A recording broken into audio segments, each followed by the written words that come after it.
Hello दोस्तों, नमस्कार। Subscribe कीजिए हमारे चैनल को और दोस्तों बेल आइकन को दबाइए ताकि हमारी वीडियो की नोटिफिकेशन आपको ठीक समय पर मिलती रहे। धन्यवाद। हेलो दोस्तों, नमस्कार। मैं नीरज कुमार आर्य स्वागत करता हूं आपको अपने YouTube channel always on top in TET में। तो दोस्तों, बुद्धि के सिद्धांत पढ़ रहे थे। उनमें से कुछ बुद्धि के सिद्धांत ऐसे हैं जो हमारे कैसे तरह यूजुअल होते हैं, जो सभी इसको याद करते हैं और जहां से प्रश्न हम अक्सर छोड़कर नहीं आते। लेकिन दोस्तों, कई बुद्धि के सिद्धांत ऐसे होते हैं जो अक्सर आके हमें थोड़ा कहते हैं ना कि कोई कन्फ्यूज़न क्रिएट कर देते हैं दिमाग में कि भाई ये सिद्धांत तुमने शायद पढ़ा है, नहीं पढ़ा है। तो आज उनमें से 3 सिद्धांत आज आपको दिखा रहे हैं।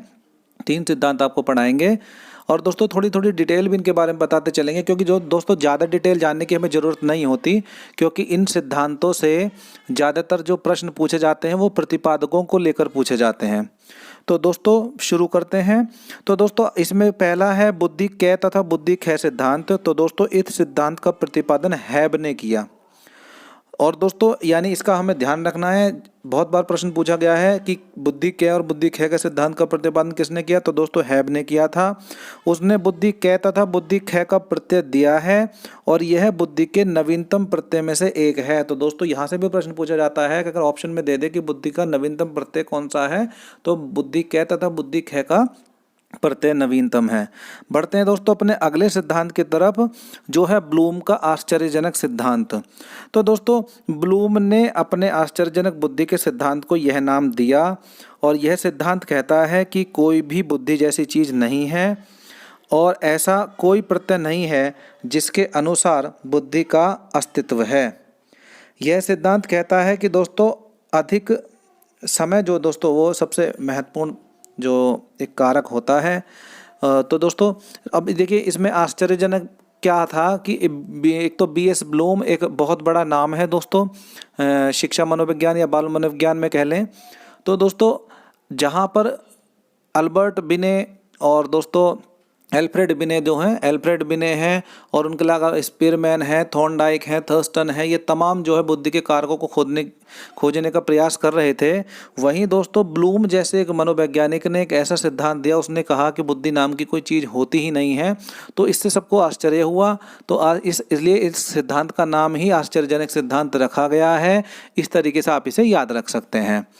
आगे बढ़ते हैं दोस्तों अपने नेक्स्ट सिद्धांत की तरफ, जो कि आज का लास्ट सिद्धांत भी होगा। तो दोस्तों वह है आरबी कैटल का तरल व ठोस बुद्धि का सिद्धांत। दोस्तों बहुत बार प्रश्न पूछे जाते हैं। हम अक्सर तैयारी करके जाते हैं दोस्तों एक तत्व सिद्धांत की, बहुतत्व सिद्धांत की, समूह कारक सिद्धांत की, त्रिआयामी सिद्धांत की, लेकिन दोस्तों प्रश्न पूछे जाते हैं इन सिद्धांत से। तो दोस्तों बुद्धि के इस सिद्धांत का प्रतिपादन कैटल ने 1963 और 1987 में किया, जिसमें उन्होंने 2 महत्वपूर्ण तत्व जो दोस्तों बताए वो है तरल बुद्धि और ठोस बुद्धि। अब दोस्तों अगर आपको याद आ रहा हो स्पीयरमैन का सिद्धांत, तो कैटल ने तरल बुद्धि को स्पीयरमैन के सामान्य कारक के समान, जो जी फैक्टर वहाँ पे था उसके समान माना है और उन्होंने स्पष्ट किया है कि तरल बुद्धि वंशानुगत कारकों से निर्धारित होती है। यानी जो वंशानुगत कारक जो होते हैं उससे ही हमारी तरल बुद्धि, या जिसे स्पीयरमैन ने जी फैक्टर सामान्य बुद्धि कहा है, तो दोस्तों वो वंशानुगत कारकों से जो है निर्धारित होती है। अगर आगे बढ़ें तो उसने कहा और जो ये ठोस बुद्धि जो होती है, तो दोस्तों ये व्यक्ति के अर्जित तथ्यात्मक ज्ञान पर आधारित होती है। माने जो साथ में जन्म से लेकर आता है तो वो तो दोस्तों उसने माना है तरल बुद्धि, और जो आकर उस तरल बुद्धि की सहायता से जो इस दुनिया में आने के बाद में दोस्तों जो वो अर्जित करता है जिस ज्ञान को, तथ्यात्मक ज्ञान को, तो उस पर आधारित होती है हमारी ठोस बुद्धि। कैटल के अनुसार ठोस बुद्धि में के विकास में तरल बुद्धि सीमा निर्धारित करती है। माने हमारे जो वंशानुक्रत जो गुण होते हैं, हमारे जो वंशानुक्रम में हमें बुद्धि मिलती है, तो दोस्तों वो निर्धारित करती है कि हम कितना ज्ञान दोस्तों इस जीवन में जो है अर्जित कर सकते हैं। तो इसलिए यहाँ पे कहा गया है कि कैटल के अनुसार ठोस बुद्धि के विकास में तरल बुद्धि एक सीमा निर्धारित करती है, अर्थात अपनी अनुभूतियों से सीखने की क्षमता, यानी जो उनके अनुभव होते हैं या जो अनुभूतियाँ होती हैं उनसे सीखने की क्षमता के विकास सीमा का निर्धारण आनुवांशिक कारकों से ही किया जाता है। यानी जो हम लेकर पैदा होते हैं वही हमारे कारक जो है ये निर्धारित करते हैं कि हम इस जीवन में कितना ज्ञान अर्जित करेंगे। आगे दोस्तों कैटल ने बताया है कि तरल बुद्धि का अधिकतम विकास जो होता है वो किशोरावस्था में होता है। तो दोस्तों यहाँ से प्रश्न बनता है, कई बार पूछा जाता है कि तरल बुद्धि जो ठोस बुद्धि होती है तो या तरल बुद्धि जो होती है उनका किन अवस्थाओं में उनका विकास सबसे अधिक होता है, यानी विकास की कौन सी अवस्था में अधिकतम जो उनका विकास होता है।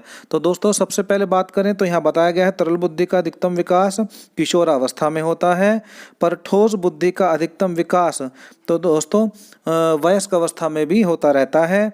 तरल बुद्धि कह सकते हैं दोस्तों 14 से 15 वर्ष की उम्र में अधिकतम होती है। और दोस्तों क्योंकि वातावरण और अनुभव की देन होती है ठोस बुद्धि, तो अतः 25 से 30 वर्ष तक यह बढ़ती रहती है। माने तरल बुद्धि अधिकतम होती है 14 से 15 वर्ष की उम्र में, जबकि ठोस बुद्धि जो होती है वो दोस्तों क्योंकि वातावरण से और अनुभव की देन वो होती है इसलिए वो 25 से 30 वर्ष तक भी बढ़ती रहती है। तो दोस्तों ये 3 सिद्धांत आपके समझ में आ गए होंगे और दोस्तों उम्मीद करते हैं आपको ये वीडियो भी पसंद आई होगी कि एक छोटी वीडियो है लेकिन 3 सिद्धांत इसमें ऐसे आपको बताए गए हैं जो अक्सर दोस्तों हमारे एग्जाम्स में पूछे जाते हैं। और दोस्तों अगर आपको ये वीडियो पसंद आई है तो इस वीडियो को लाइक ज़रूर करें और दोस्तों अपने दोस्तों के साथ शेयर कर दें। और दोस्तों छोटी वीडियो बनाने का हमारा यही एक पर्पज़ है कि आप कहीं भी उठते बैठते एक अलग से टाइम ना निकालें, अपने बिजी शेड्यूल में कहीं से भी दोस्तों इसको देख सकें और एक चलते चलते आपको ये तैयारी हो जाए। तो दोस्तों अगर आपको हमारी ये वीडियो पसंद आई है तो हमारे चैनल को सब्सक्राइब जरूर करें और दोस्तों बेल आइकन दबाना ना भूलें ताकि हमारी हर वीडियो की नोटिफिकेशन आप तक ठीक समय तक पहुंचती रहे। तो दोस्तों जय हिंद जय भारत।